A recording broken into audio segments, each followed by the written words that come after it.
Welcome back. TTT, no TTT, Well, no you know, TTT and all You don't day. have the Okay. t-shirt on. That's okay. Welcome to Thriving Teen Tuesday. Yeah, it's been a minute. Mabel and Ivy. Yeah.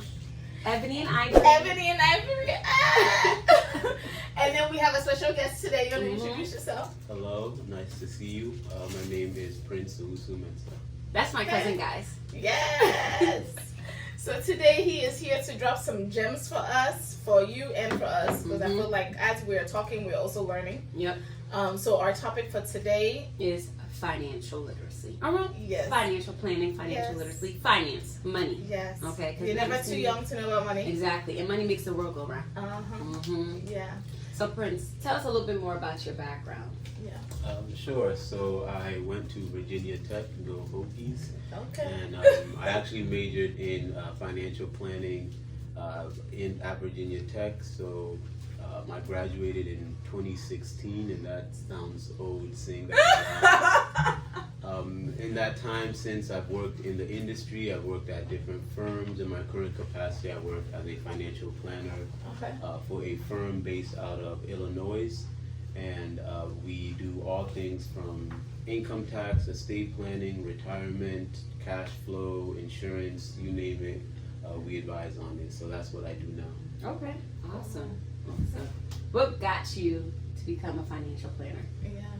I've always liked the idea of money and how it works.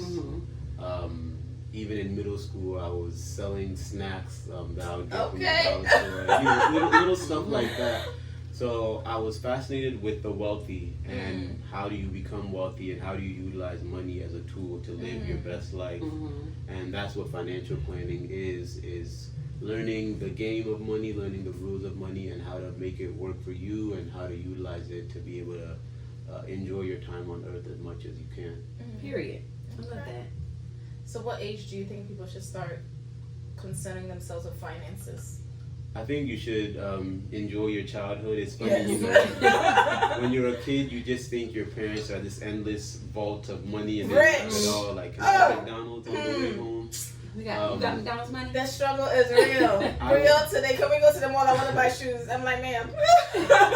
I would say, you know, by your early teen years, you know, you should start having a clue of how things work. And, you know, I'm a little bit extreme in that I'm going to tell my kids, this is everything. This is what we have. This is what daddy has. This is how much mommy has. Like, this is what we're working with. But, I think by the time you're of working age, definitely.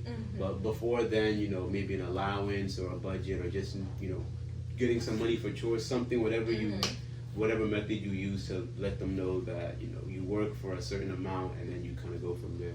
Okay. You give your children allowance? I do. Okay. They do get allowance. Okay. I don't get allowance. They don't get that much. It's like $5, but they'll be alright. Still something. It's still something, and they have to use it for their stuff. So Brielle is actually the saver in the household, well, with the kids.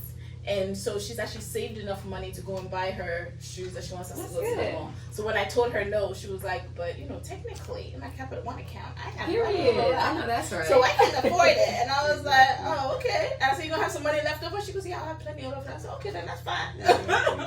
So you know, it works out. And Ray, she's a spender. My gosh, she would have -$1. And she would still be kicking. Exactly. Yeah. With all the complexities of money, there's only 4 things you can really do with it, which is spend, save, donate, or invest. And you know, seeing how they are when they're younger, seeing, you know, who has a propensity to spend, who's a saver, who wants to invest, who wants to donate. You know, it's great, and you kind of learn what ways to teach them when you see their patterns as a yes, child. definitely. So, yeah. So far, so good. Yeah. Okay. Love it. So we have a series of questions to ask. Yes. The first question is more related to, financial literacy. So what are basic financial concepts every young person should understand? I think the first one is the dreaded B word, which is budgeting. You know, it's not fun to write down, you know, how much you spend and how much you make, but that's really the basis of any financial plan, is you have to know what's coming in and what's coming out. I think that's number one. And and then learning what I just said earlier about the 4 options of what you can do with money. So from there you learn, I can invest. Well, what does investing mean? How do I invest? Or I can donate. What are some causes that are near and dear to me? Do I want to give it to homeless? Do I want to give it to my church? Do I want to give to the Girl Scouts? Everybody can spend. That one is easy. And then as far as saving, what am I saving for? Am I saving for this goal or that goal, or am I saving for an emergency? So I think if we're getting really, really, really basic, those are the 2 things that I would start out with. Okay. And do you have to have any type of money to save? Like, do I have to need to wait till I get a steady stream of income to start budgeting, or how much money should I have in order to start budgeting? I mean, you can't budget with nothing, right? Correct. So, I think, if you, let's say, to use the example with your daughters, like, if I'm getting this allowance, and I know that this is coming in every week, and I know I want a pair of shoes, how long is it going to take me to get the pair of shoes? Correct. Can I take it a step further? Maybe do an extra chore to double up what I'm making in allowance. Not giving you any idea. Do extra chores, people. Little things like that. Just getting the idea and getting into the pattern is super important for when you're older and you have your grown-up job. Yes. Okay. Go ahead. Okay. So this goes off of savings. What are the best? I think we just asked that. How much? We just asked that too. Okay, so we're gonna go into, I guess, in regards of retirement planning. I think we're just jumping a little bit, but retirement planning. Can you explain the importance of retirement planning? Why should we save for as a teenager? Yeah, I know that even as somebody in my 30s, it's hard to imagine myself retired. Because it's essentially a whole different person. Yes. But there will come a time in your life where you can't make money anymore. So when that time comes, the bills are still gonna come. Whether it's your mortgage, your property tax, your cost of living, you always need to eat, you always need to drink food, you're always gonna have living expenses as long as you're still alive. So when I think of retirement planning, I think of what am I going to do on those days? Hopefully you retire at a point in life when you want to retire. But physically, there's only so many years you're going to be able to work. So that's what's important about retirement planning, is that you're planning for yourself in a different phase of life. So it's a hard concept for teenagers to think of, because like I said, you're thinking about yourself 40 years down the road, but God willing, you will get there, so you do want to have something in place for that time. What can I do now as a teenager to start that journey? If you're working, I would recommend a Roth IRA. Okay. And Roth IRA is a Roth individual retirement account, and you can open that account anywhere. Fidelity, Vanguard, Wealthfront, Betterment. I mean, just Google it, and there'll be so many options. And the beauty of a Roth IRA is that it's an account that is invested toward your retirement. Since it's an after-tax account, should you encounter an emergency and you need to pull that money out, you can pull it out, although you shouldn't. But it's not like other accounts. Locked in. Exactly. It's not like other accounts where your money is locked in. I know that's a fear that a lot of people have. For saving for retirement, but if I'm 16 and I work at Dairy Queen, if I put in $50 per paycheck into a Roth IRA, just getting into the habit of doing so, and the investment over time is really worth doing. Thank you. And so, how should young people set and prioritize their financial goals? Everybody's financial goals are going to be different. The first thing is identifying what those goals are. Okay. To hop back on your daughter's example, her big financial goal is these pair of shoes. Right? For us as adults, we're thinking, what if an emergency? Yes. Maybe let me have 3 months for my emergency. But let's use your daughter for example. Her goal are these shoes. So she'll map out, what do I need to do to be able to get these shoes? And once I have it, is there a maintenance cost with them? Maybe buy like a shoe cleaning kit so it can last longer, since you did have to save up to get them. A lot of money to get there. It's going to mean more to you than something that was given to you. So you just start off with what's important to you at that time in your life. to move to somebody in their 20s or 30s, it might be a vacation that you're planning for. You're like, okay, this vacation is going to cost this amount. This is how much I get paid. Do I want to save for it? Or, you know, how do I want to do that? And then you kind of go from there. So I think the first step is identifying what's important to you and listing out those goals, whether it's you physically writing them down or having them in your mind somewhere. So, how would, as a teen, how would I develop that spending habit, making sure that I'm not overspending and making wise decisions? I think discipline is one of the most important features or attributes you can have in life in general. And getting that discipline from the beginning is so important. Where if you normalize saving every paycheck, by the time you start getting your big girl job, it'll be something that's normalized to you. So even your first paycheck, set aside X amount, whether that's to donate, whether that's to save. Get into the habit of setting that money aside and telling yourself that although this is how much my paycheck is, this is how much I'm taking out of it, and have that pay yourself first mindset. So there's not a lot of advice around that besides sheer discipline and getting into the habit as early as possible. Yes. And I can't emphasize the earliness of it, because if you get into the habit of spending everything you get, which is what most people do, it'll be super tough to break out of that when you're, post college, you have a salaried position, your paycheck is, your take home is, let's say, $2,000 a check.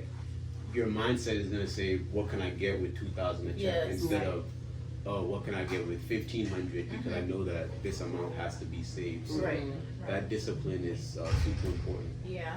And then a personal advice that I know sometimes when I'm trigger happy with let me go ahead and buy something, is taking your savings and putting it in an account completely separate, where you don't actually have online access to it. So number one, you ain't seeing it, you don't pick up the card. Right. Just put it there and then forget about it type of thing. Because sometimes when you see it and it's easy to transfer, you're like, oh, my coins is looking kind of low today. Let me go ahead and click the transfer button. So those are the mental gymnastics that you do with yourself. So for my own savings account, like you said, I don't have a debit card attached to that savings account. So if I want to access it, I have to log in, make the transfer, wait 2 to 3 business days. So that's long. You have to think about it. So it's your way of putting a barrier in between, protecting yourself from yourself, and saying, how much do I actually want this? If it's a purchase on a whim, like if I'm driving home and I remember that commercial I saw, I don't know, 5 for $5 Wendy's. But I have to pull it from my savings. Well, I'm not going to get it that day. So, little things like that are super helpful to help you build those patterns. Yeah. So speaking off of like seeing your money and your spendings, how often should one person or a young person check their financial? How often should they review their financials? You don't want to get to the point where you're a slave to it. Admittedly, I probably check it way too much. But you want to have an understanding of how much you have. If someone says how much do you have in your savings, it shouldn't be you should know this is how much I have. You should be cognizant, just so that way if there's any transactions that come in that you're not familiar with, you recognize it. Yes. But you don't want to, be checking it every 10 minutes or anything like that. Because if it's in a bank, it's not going anywhere. It's not. Don't put it under your mattress. And then, so moving on to like credit cards. Yeah. How soon is too soon? Would you recommend it? And how would you manage? It's like 3 questions. I just loaded you. Yeah. No, with credit cards, it's a double-edged sword, right? If you use it properly, it's a short-term loan. You pay it off. You reap the benefits. It's all good. But these companies know what they're doing. Yes, There's a lot of actuaries and psychologists that go into the creation of these credit cards. So, to put it as straightforward as possible, you're set up to fail with credit cards.